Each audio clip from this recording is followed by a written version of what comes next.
Well, hello everybody, and welcome to episode 15 of the Magician with a Microphone podcast. I cannot believe I've been doing this for over a month now.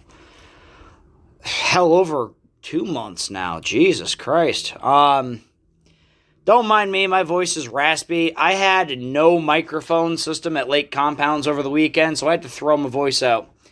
And when you have to scream 2 times a day for an hour at a time in front of 400 people, kind of lose your voice after a while. And the worst part is I have nothing to drink, so you might hear me clearing my voice out. It's all right. What are we going to talk about today? Let's see. First off, I have been in a fantastic mood the last couple of days. You ever had somebody just walk into your life, or something happen to you, or you ever had an experience that you get to experience in your life where it makes you think a little differently? That is kind of what is going on with me, dude. And it's been a combination of everything. It's been a combination of me doing this gig with Compounds, the people that I've been meeting, the people that I've been getting to know, the connections that I've been having and making. You meet special people, certain people. You meet, kids, adults, everything, everywhere. And it's amazing because this is something that I never would have expected would have happened to me a year ago. So, yeah. I'm really, really, really enjoying this gig, guys. I cannot tell you how thankful I am, how happy I am that I have been able to not only land this gig, but be able to perform, for as many people as I do. And it's a really awesome experience, and it's a really great opportunity, and I don't want it to go anywhere. That's the one thing I'm worried about, is that whatever package I put together for next year, they might not accept it, which means I'm either going to have to lowball myself or try to work a deal for less days or something. I don't know. But I know for a fact that it is my goal, 100% my goal, to be able to get this as a full-time gig for as long as possible. And let me tell you something. I am excited about what I'm going to be doing and what I'm going to be bringing to the table if Lake Compounds brings me back for another season. Because if you guys have ever seen my show, or you guys are seeing the show that I'm doing at Compounds, that is literally the tip of the iceberg on what I have planned for that park. Kind of got to understand, I am using this run right now as a trial run. Granted, it is the show that I have intended on doing.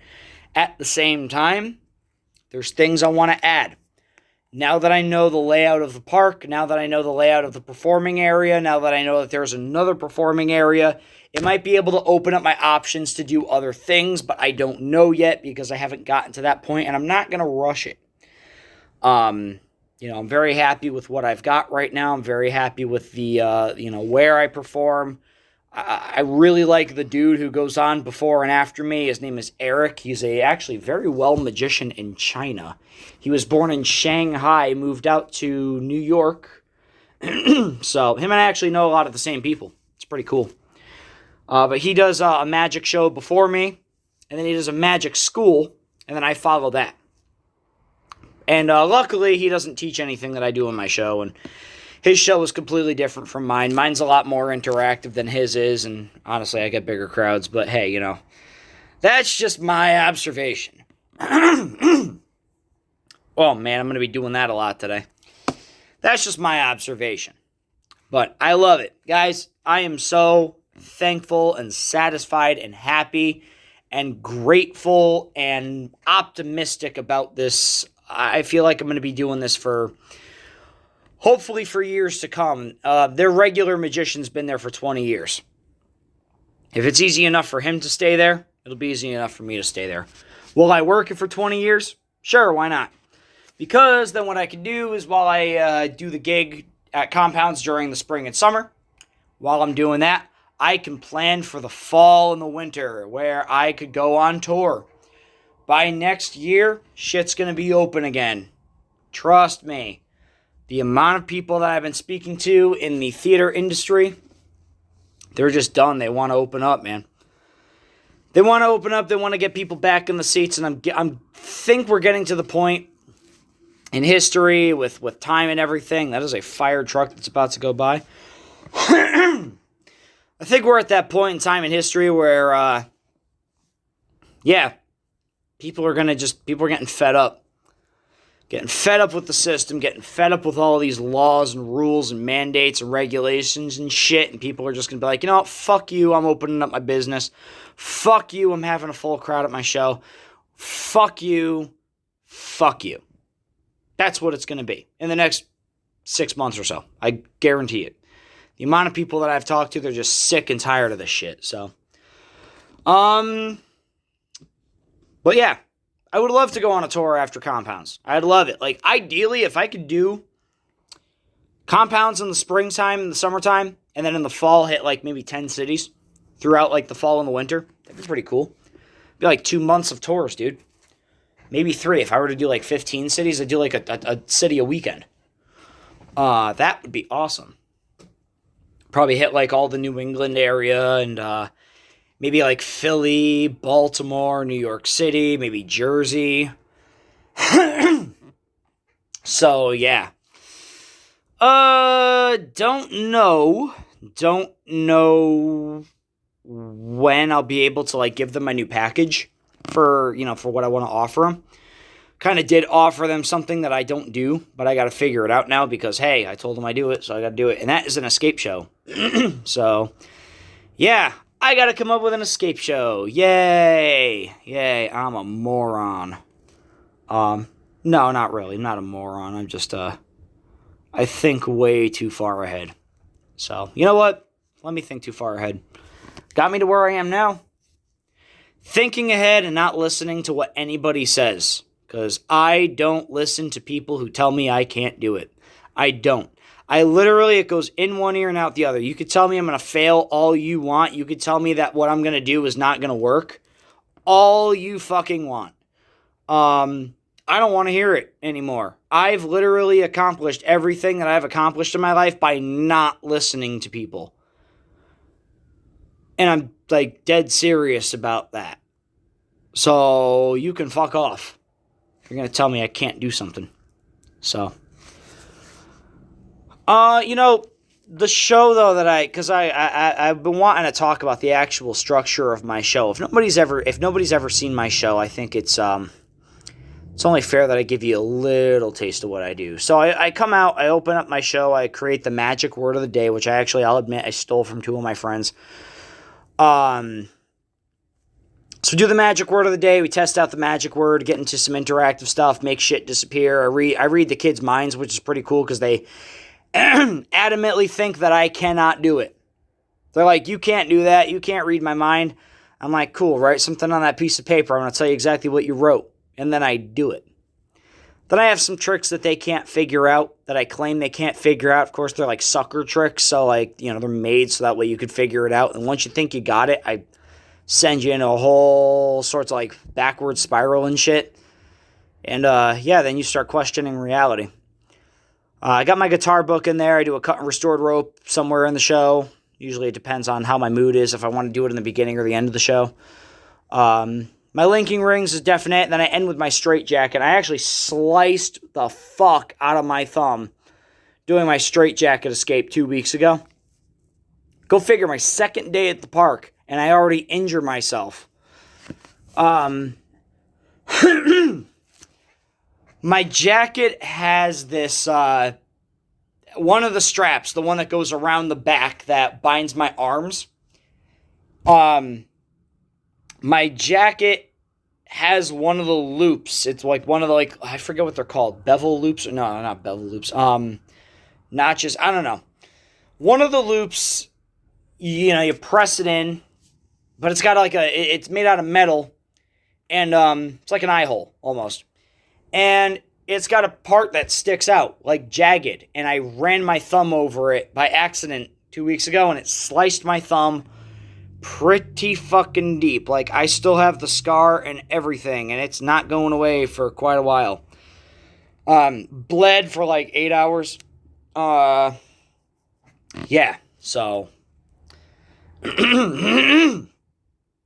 God damn, I feel like my voice sounds so weird right now. It's gonna be a short podcast, I'll tell you, because I'm really not gonna talk about wrestling because I didn't really see too much. The only thing I saw was Dark Elevation. Otherwise, that was it.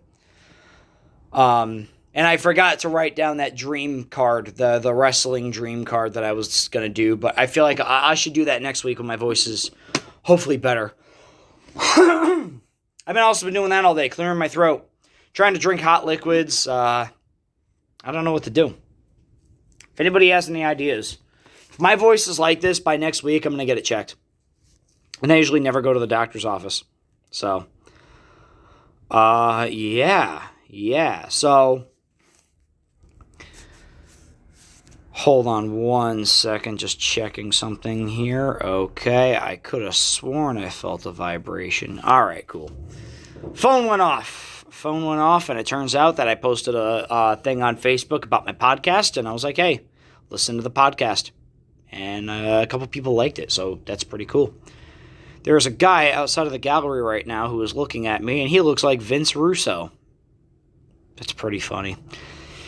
Vince Russo, the guy that Jim Cornette wants dead, the guy that everybody claims killed the wrestling industry. Do I agree with that? Not entirely, but he had a big hand in it.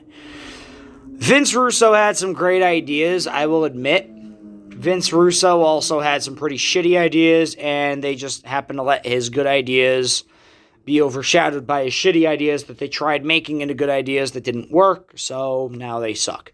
And because of that, he cost people a lot of money and a lot of business and a lot of jobs. I guess we should talk about wrestling for a little bit because, this kind of goes into, like, sort of the time I started watching wrestling, which was 1995, 96? No. My first recollection of wrestling was when Stone Cold got thrown off of the bridge by The Rock. And then The Rock threw his title in afterwards. I think that was definitely Attitude Era, so it was like 97 maybe, 98. I'll have to go back and actually look at that, research it, figure out what feud that was, when it was around. It was definitely a Stone Cold versus The Rock feud. The Rock was a babyface. Stone Cold obviously was the heel. And, it's back when wrestling was good. But apparently Vince Russo was working for the company at that time. It was Vince Russo, Jim Cornette, and Vince McMahon and Jim Ross that were the creative team, basically. I think Bruce Pritchard had something to do with it at one point. But, it was pretty interesting thinking about, the fact that the Attitude Era was so fucking good. And then Russo goes to WCW and slaughters it. Now, there is that speculation on, hey, maybe Russo was sent over by Vince McMahon to kill WCW. And there's actually, I believe there's some truth to that. There actually might be a lot of truth to that. I'm not going to lie. How do you go from having such really good ideas to really shitty ideas in a matter of a month? How do you go from Stone Cold Steve Austin, stunning Vince McMahon and the Montreal Screwjob and, a bunch of, the Attitude Era shit that happened, Mr. Sacco, Mankind winning the title. How do you go from that to fucking shit on a pole? Judy Blackwell on a forklift. How do you do that? Come on, man. That's no. You make Jeff Jarrett lay down for Hulk Hogan, and he beats him for the title, and then Hogan walks out. Apparently that shot with Hogan and Vampiro walking to the ring, that shot of Hogan walking away with the belt was the last time you ever saw Hulk Hogan on WCW television. Pretty interesting. But, Hogan also had that creative control shit, and I think that affected a lot because Hogan, if If it didn't work for him, brother, it didn't work for anyone. So, Hogan had a lot of shitty ideas. And I think that's part of the reason. I think Hogan, Bischoff, and Russo all together was just cancer for WCW. Hogan had creative control. Bischoff had the money. Russo had the writing power.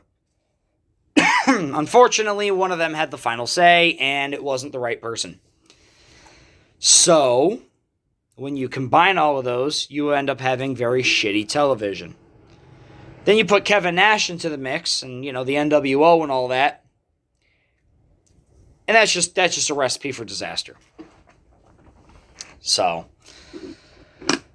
you know, I was never really a WCW guy. I was always a WWF guy. Because, hey, WWF had The Undertaker. WWF had Shawn Michaels. It had Triple H. It had The Rock. It had Stone Cold. It had Rikishi. It had, Scotty 2 Hotty, Grandmaster Sexy, Goldust, Kane, Paul Bearer, all those guys.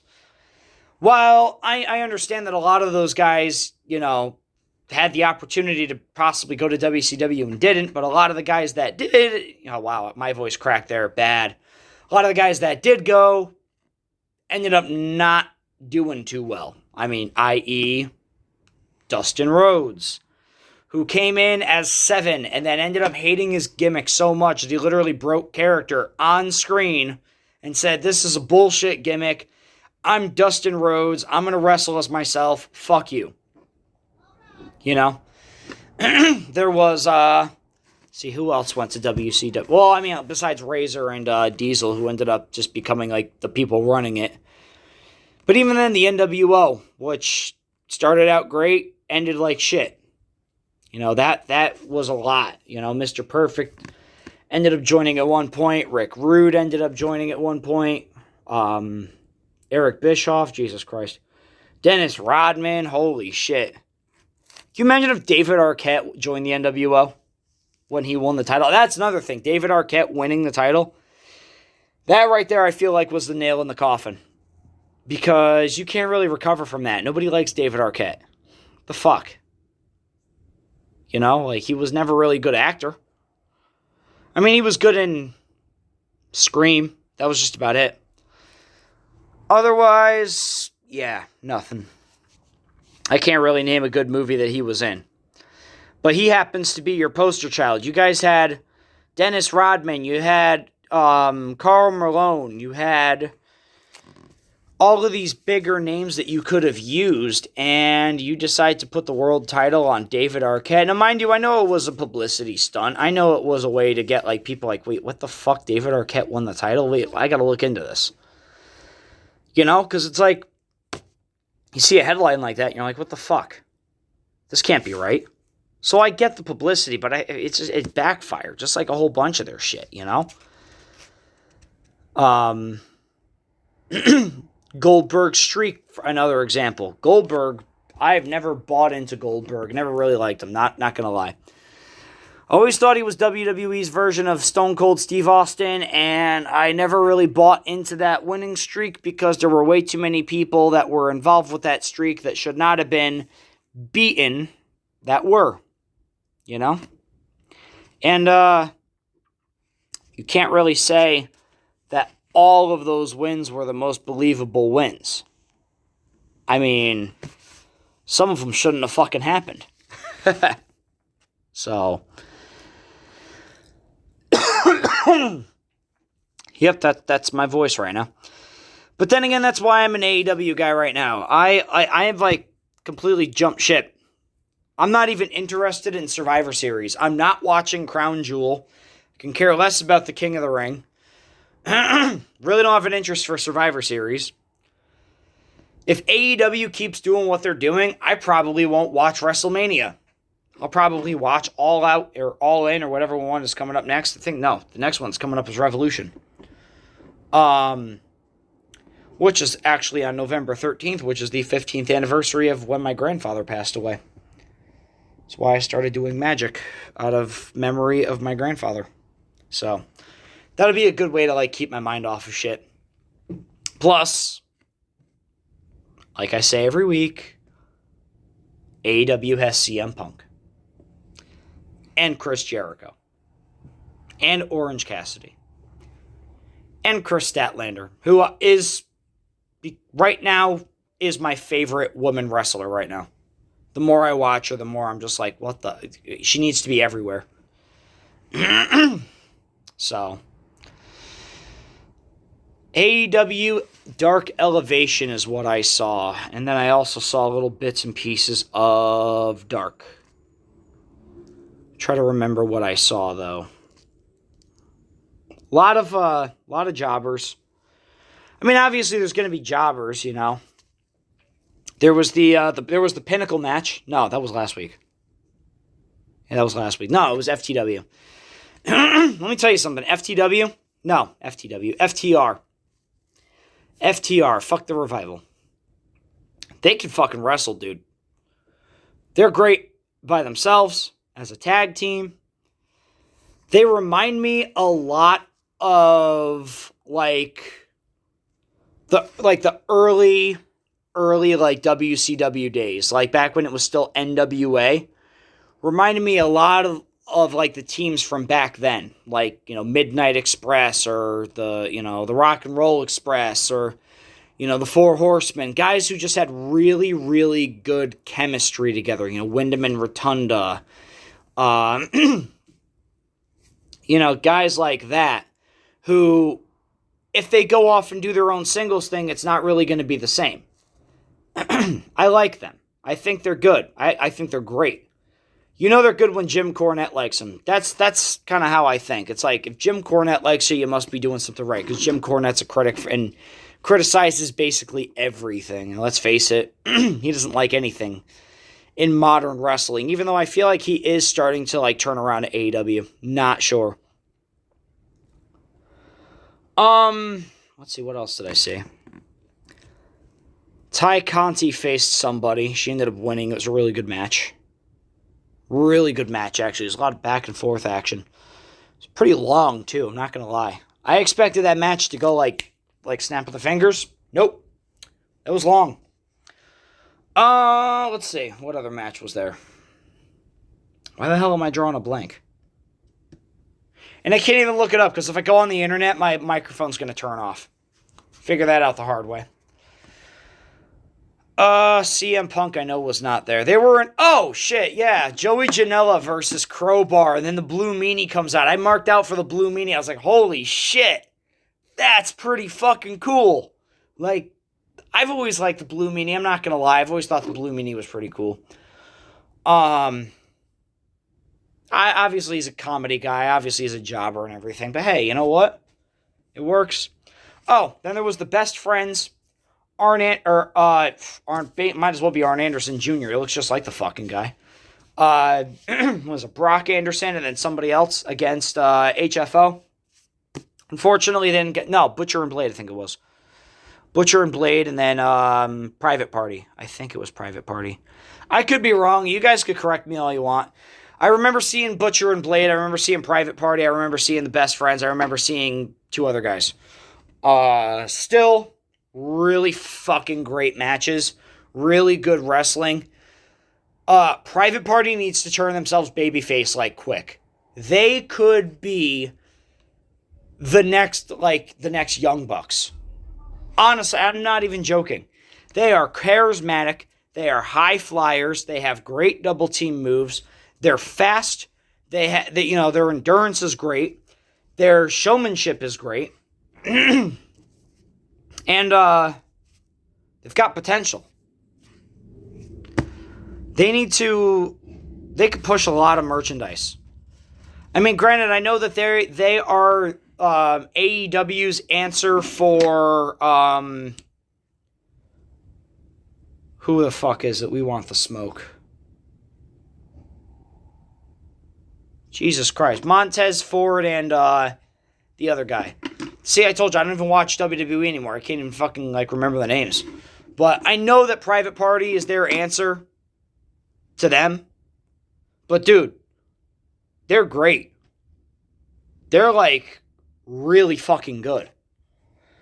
Butcher and Blade, they're always good. I've always liked them. I always thought that they were good. They go well together for a tag team. I didn't realize that Blade, no, is it Butcher? I think Butcher's the one in like a really famous metal band. I can't remember the name of the band, but it's like, apparently he's like really famous. Outside of wrestling, he's like really famous. I didn't know that. Brock Anderson looks just like Arn. It is absolutely scary how accurate it is. I mean, there is no DNA test needed there. And he wrestles just like him too. His shoulder blocks in the corners, his motions in and out of the ring, his spine buster. Dude. I feel like I was watching Arn Anderson when he was like 25 years old. It's like scary how close they are resembled, like the resemblances. And he's good too. It's like I can see him as a TNT champion one day. Maybe eventually AEW champion. Hey, who knows? Maybe he branches off, goes to NWA. Wins the 10 pounds of gold. That would be really cool. Which I believe is held by who? Trevor Murdoch right now? There's a guy I thought was going to flop forever after his run in WWE. Now he is the NWA champion. That is insane.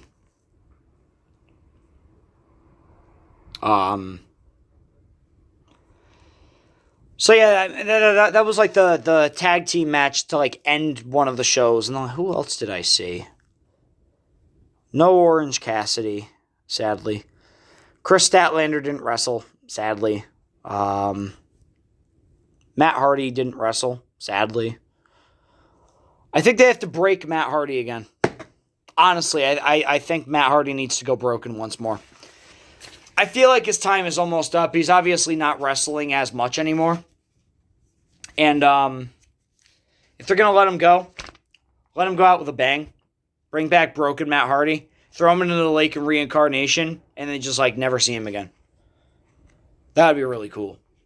I loved the broken gimmick, man. I thought that was the best thing that he ever did. It was finally the time where Matt Hardy outshined Jeff. Finally. After 20-something years, dude. My friend Frank got me into that gimmick. Because at first I was like, what the fuck is Matt Hardy doing? My friend Frank got me into the gimmick. Not the Sauce Frank, another Frank that I know. East Coast Combative Arts. If you ever get the chance, go check him out. Live combat training. My friend Frank's worked with everybody. Shout out to the Sauce, too.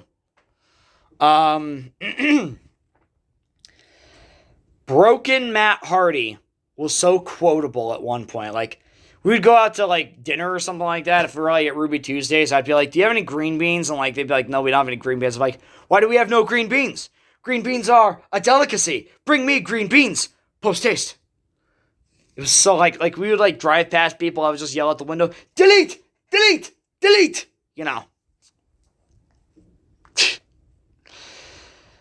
And then Skarsgård, I loved Skarsgård, the boat. Vanguard 1. Senor Benjamin. I don't remember who the fat guy was. The butler. I don't remember him. Dude, broken Matt Hardy was so great. Like the fucking scene where they're all sitting there in the movie theater and they're watching the final deletion, like fucking Matt Hardy's just sitting there with King Maxwell and he's just like orgasming almost as like Maxwell's just like playing with like a fucking wrench or something like that, like a toy wrench. And he raises up King Maxwell. He goes, all hail King Maxwell. Everybody starts going, delete, delete, delete.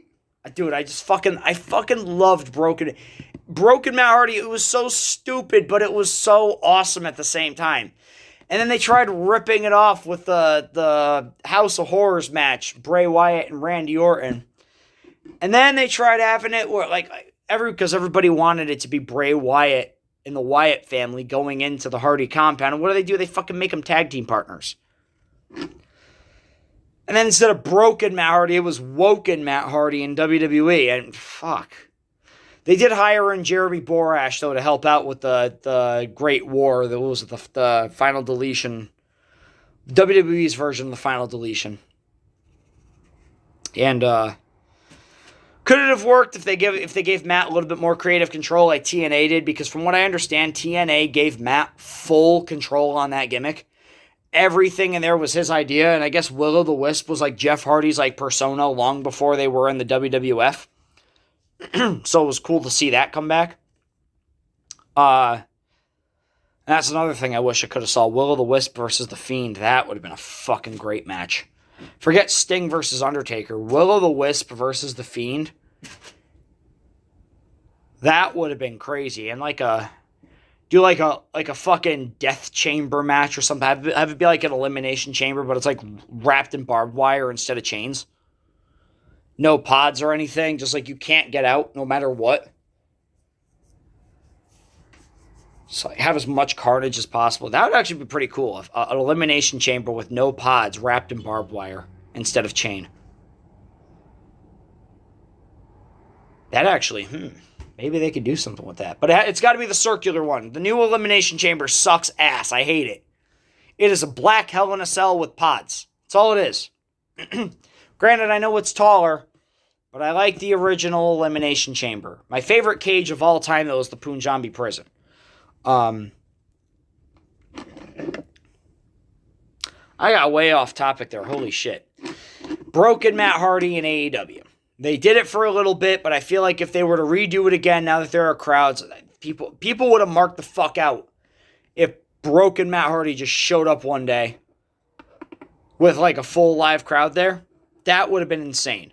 And then have Brother Nero show up when he finally, gets out of WWE, which, I've heard that people are saying, like, hey, he's going to retire with WWE. No, he's not. He's never going to retire with WWE. He will retire with Matt, or maybe they'll go back and do, like, a one-night thing and then retire at, like, maybe Mania or something. I don't know. But I don't see Jeff retiring by himself. I actually see Jeff doing one very small run with AEW if he ends up not winning the WWE title. Which he's not going to win the WWE title. I mean, let's face it. He's too old. At least probably in Vince's eyes, he's too old. Nope. Got to get a young guy. Like Roman, who's 40. Almost 40. I think he's almost 40. I know he's up there in age. I know he's just about as old as Drew McIntyre. I guess Drew McIntyre's up there in age too. But then again, you put your titles on guys like Brock Lesnar, who's 50, and fucking Goldberg, who's 50, and fucking Edge, who's 50, and, well, just about 50.